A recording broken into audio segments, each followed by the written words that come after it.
Every city has a place people avoid, not officially haunted, not marked as dangerous.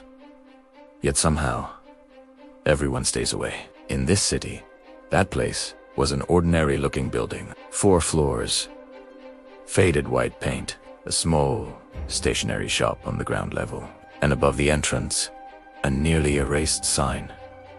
Shanty Residency. There was nothing visibly wrong with the building, unless someone paid attention.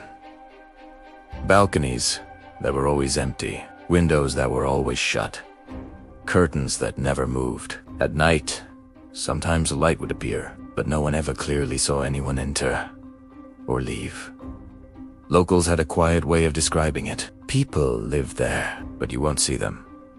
No one explained further. No one needed to. It was one of those things everyone silently agreed to ignore.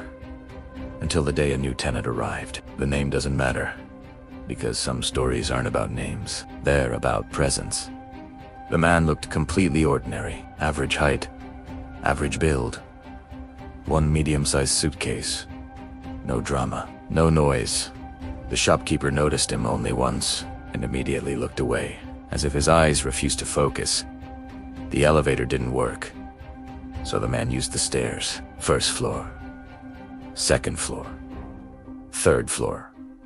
And when he reached the 4th, he saw something strange. There should have been 4 apartments, but there were only 3 doors. 401-402 apartment, 4013, was missing.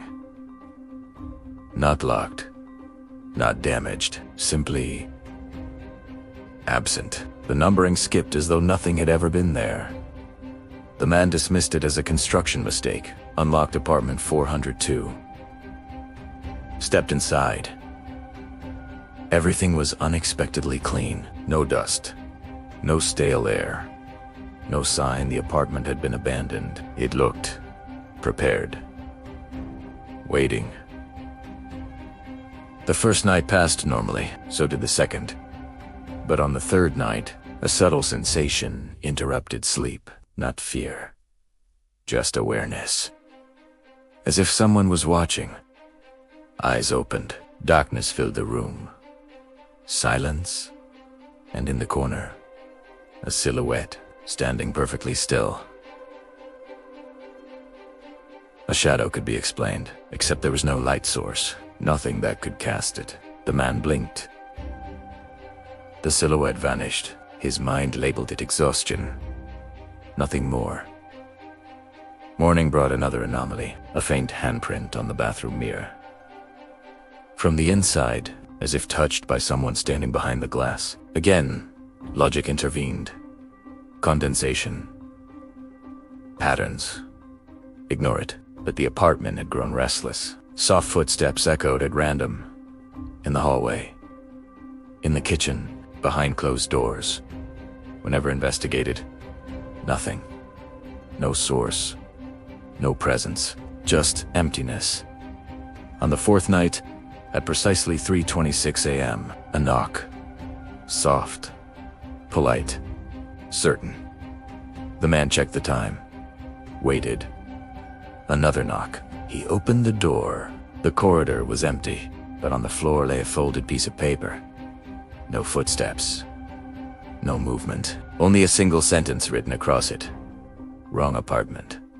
Confusion replaced comfort. Wrong. How? The paper was discarded. Sleep became impossible. The next day, questions were directed to the caretaker. The caretaker's reaction was immediate. A blank stare, a forced smile. Everything is fine. He left too quickly. That night, reality fractured further.